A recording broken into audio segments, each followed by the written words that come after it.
நம்ம இன்றைக்கு என்னெல்லாம் வச்சுருக்கோம் அப்படின்னு பார்த்தீங்கன்னா, கண்டிப்பாக இன்றைக்கு இந்த வீடியோ உங்கள் எல்லாருக்கும் பிடிச்சிருக்கும்.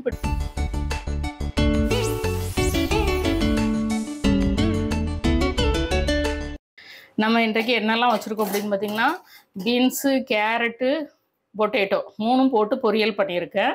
அவருக்கு காலையிலே பேக் பண்ணிட்டேன். மீதி பொரியல் எனக்கும் பையன் அவன் காலேஜ் லீவு அவனுக்கு தான் இருக்குது. அவன் தான் இவ்வளோ எடுப்பான். மீதி எல்லாத்தையும் நானே பிளேட்டில் எடுத்துக்க போகிறேன்.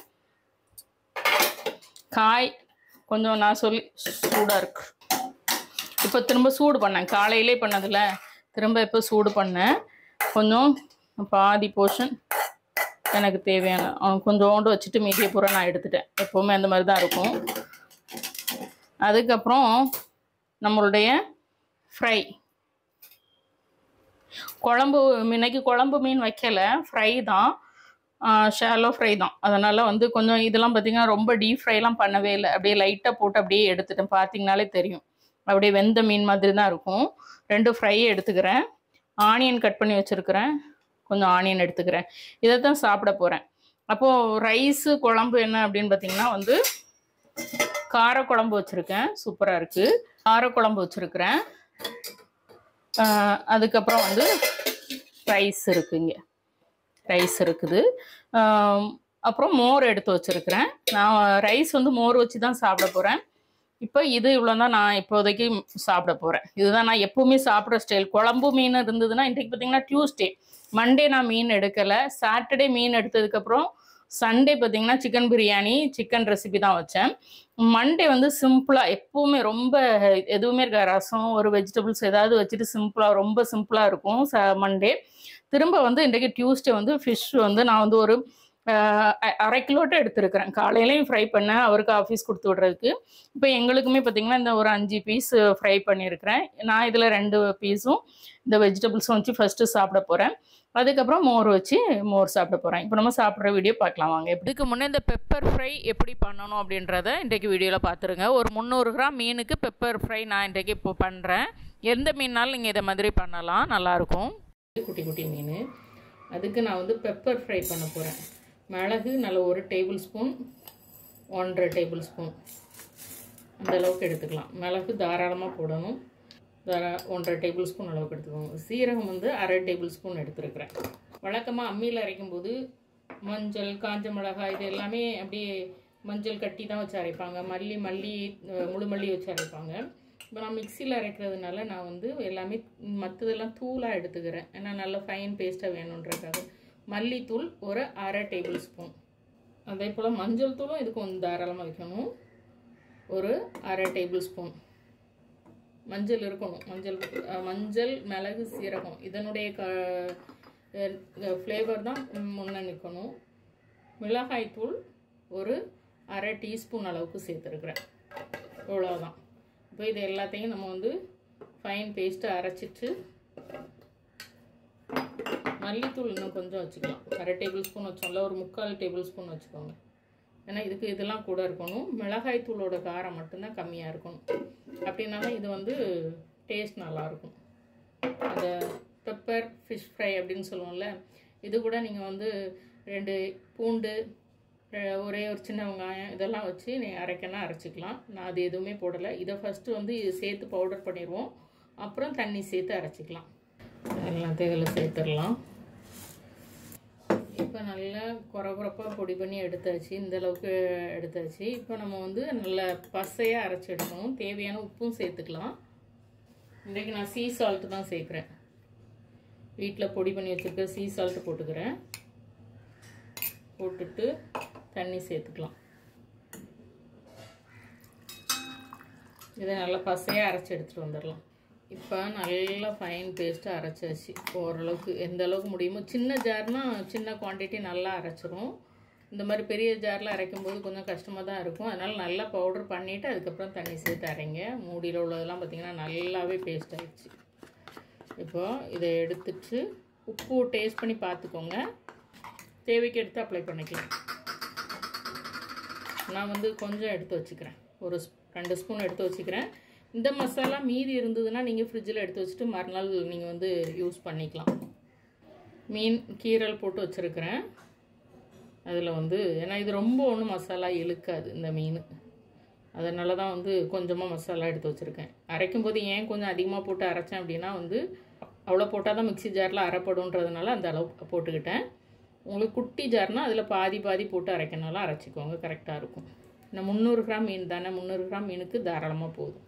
சொன்ன மாதிரி உங்களுக்கு இஞ்சி பூண்டு வெங்காயம்லாம் போட்டு அரைக்கிறது பிடிக்கும்னா போட்டு அரைச்சிக்கோங்க. 4 கருவேப்பிலை கூட போட்டுக்கலாம். அதெல்லாம் போடும்போது நம்ம புளிச்சல் மசாலா மாதிரி ஆகிடும். இன்றைக்கு எங்கள் வீட்டில் ஃபிஷ்ஷோட குவான்டிட்டி இது தான். நீங்கள் கேட்குறதுனால கொஞ்ச நாள் இந்த ஃபிஷ் குவான்டிட்டி நான் சொல்லிகிட்டே இருக்கேன். அப்படின்னா அவங்களுக்கும் அந்த டவுட்டு கிளியர் ஆகிடும். என்னமோ அள்ளி கட்டிட்டு வர மாதிரி இருக்கும்ல, டெய்லி இருக்கணும். ஆனால் ஏதாவது ஒரு அந்த கவுச்சி இருக்கணும், இருந்தால் தான் உள்ள சாப்பாடு இறங்கும். இப்போ நம்ம வந்து அந்த 1.5 ஸ்பூன் மசாலா எடுத்தோம்ல, அதுவே போதுமாக இருந்தது. மீதி மசாலா இருக்குது, நான் எடுத்து வச்சுட்டு இன்னொரு நாள் ஏதாவது ஃப்ரை பண்ணாலும் போடலாம், இல்லைன்னா தொக்கு பண்ணும்போதும் அதில் போட்டு புரட்டி எடுத்துக்கலாம். இப்போ ஒரு 10 நிமிஷம் கழிக்கட்டும், நம்ம வந்து பொரிச்சு எடுத்துடலாம். எண்ணெய் நல்லா சூடாயிருச்சு. வந்து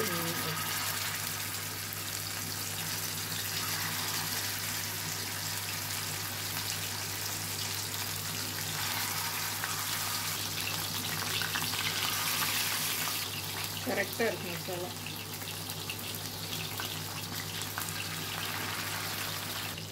இப்போ நடுவில் இருக்க மீனெல்லாம் பொரிஞ்சிருக்கும். அந்த 3 மட்டும் புரட்டி போட்டுக்குவோம். சைட்ஸில் இருக்க கொஞ்சம் இருக்கும்.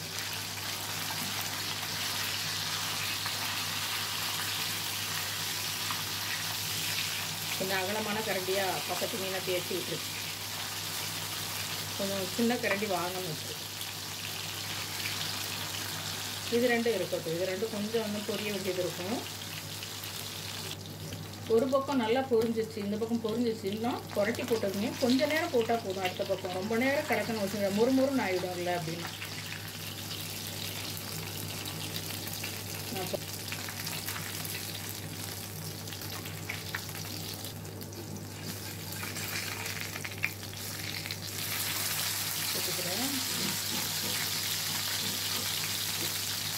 சைடில் இருந்ததுல்ல,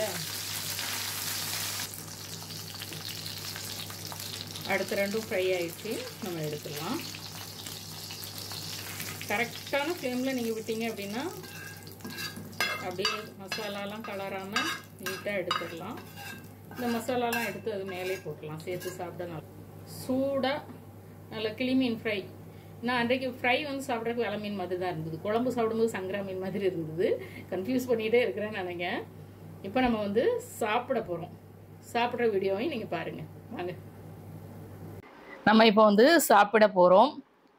ஃப்ரிட்ஜில் காயெல்லாம் காலி ஆகிட்டு, கொஞ்சமாக பீன்ஸ் இருந்தது, ஒரு கேரட்டு, ஒரு பொட்டேட்டோ போட்டு பொரியல் பண்ணேன். நல்லாயிருக்கும். காய் இல்லைன்னா இருக்க எல்லா காயும் சேர்த்து போட்டு பொரியல் பண்ணிடுவேன். இன்னைக்கு ஃபோட்டோக்காக பெரிய வெங்காயம் வெட்டினேன். இப்போ நீங்கள் ஆவலோடு எதிர்பார்த்துட்ருக்க பெப்பர் ஃப்ரை, கிளிமீன் பெப்பர் ஃப்ரை சாப்பிடுவோம்.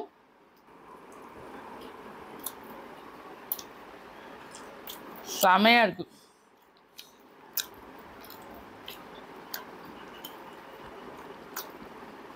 நான் மொதல் 3 மீனை கொஞ்சம் மொறுன்னு பொரிச்சு எடுத்துட்டேன்.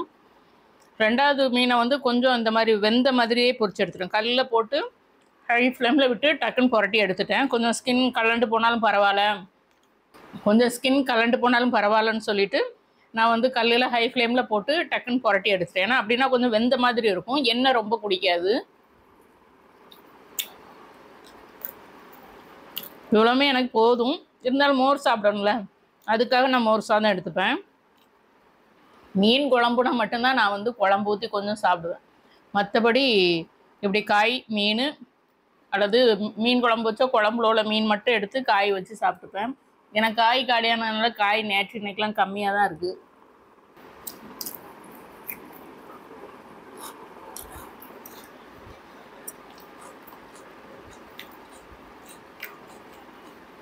ஃப்ரிட்ஜில் என்ன மீன் இருக்குன்னெலாம் காமிச்சேன், பார்த்துருப்பீங்க. இவ்வளோதான் மீன் இருக்குது. ஆக்சுவலி ரெசிபிக்கு உள்ள மீன்கள் தான் இருக்குது. சமையலுக்குன்னு பார்த்தா குழம்புக்கு தான் அந்த அயலை மீன் சங்கரா மீன்லாம் இருக்குது. குழம்பு இந்த வாரத்தில் ஒரு 2 நாள் வைப்பேன், அதனால காலி ஆயிரும். அப்புறம் வந்து ஃப்ரைக்குன்னு பார்த்தோன்னா வஞ்சரம் ஃப்ரை இருக்குது. அதுவும் இடையில ஒரு நாள் ஈவினிங் ஃப்ரை பண்ணோன்னா அதுவும் காலி ஆகிடும். அப்புறம் கடம்பா இதெல்லாம் பார்த்தீங்கன்னா கொஞ்சம் ரெசிபிக்கு தான், அதாவது வீடியோ எடுக்கிறதுக்காக தான். அதனால் கண்டிப்பாக வர்ற சனிக்கிழமை நான் வந்து மார்க்கெட் போய் ஆகணும். பழவேற்காடு போக சொன்னீங்க, கோவளம் போக சொல்கிறீங்க. யாருக்காவது போயிருந்த அனுபவம் இருக்குது? நான் 2-3 வாட்டி போயிருக்கேன். இது வரைக்கும் உங்களுக்கு வீடியோவும் நான் கொடுத்தது. ஏன்னா போகிற டைம்லாம் போட்டு ஒழுங்காக போயிருக்காது, ஏமாந்து தான் வந்திருக்கேன். எந்த டைம் போனால் நல்லாயிருக்கும்? பழவேற்காட்டிலேருந்து யாராவது வீடியோ பார்க்குறீங்கன்னா நீங்கள் கண்டிப்பாக கமெண்ட் பண்ணுங்கள். எந்த டைம் வந்தால் போட்டில் போய் மீன் வாங்கலாம் அப்படின்னு சொல்லிட்டு. எனக்கு போகிறதுக்கு ஆசையாக தான் இருக்குது. அதனால் இந்த தடவை ஒன்றில் கோவளம் அல்லது பழவேற்காடு தான் போகிற மாதிரி பிளான் வச்சுருக்கிறேன். முடியாத பட்சத்தில் நம்ம காசிமேடு தான் போவேன். அது வந்து கரெக்டாக எனக்கு வந்து யாராவது வந்து டீட்டெயில் கொடுத்தாங்கன்னா பழவேற்காடு போவேன். அப்படி இல்லை அப்படின்னா வந்து நான் வந்து காசிமேடு தான் போவேன். கண்டிப்பாக இன்றைக்கி வீடியோ உங்கள் எல்லாருக்கும் பிடிச்சிருக்கும். ரொம்ப நல்லா இருக்குது பெப்பர் ஃப்ரை. இதே மாதிரியே மசாலா அரைச்சி ட்ரை பண்ணுங்கள், ஓகே? அந்த ஸ்கின்னோட சேர்த்து சாப்பிடும்போது சூப்பராக இருக்குது. இப்படி சாப்பிடும்போது நமக்கு வந்து ரைஸோட குவான்டிட்டி நல்லாவே குறையும். எப்போவுமே விலை கூடின மீன் தான் நான் வாங்குவேன்னு கிடையாது. எப்போ தான் பெரிய மீன் வாங்குவேன், மற்றபடி சின்ன மீன்கள் தான் அதிகம் வாங்குவேன். மத்தி மீன் கவளை மீன்லாம் வாங்கினா நான் வந்து குழம்பு மீனே ஒரு 7-8 மீன் எடுத்துப்பேன். அப்படி தான் எடுத்து வச்சு சாப்பிடுவேன். சூப்பராக இருக்குது. ஆக்சுவலி இதுக்கு வெங்காயம் தேவைப்படல, வெங்காயம் கூட்டு சாப்பிடும்போது தான் தேவைப்படுது.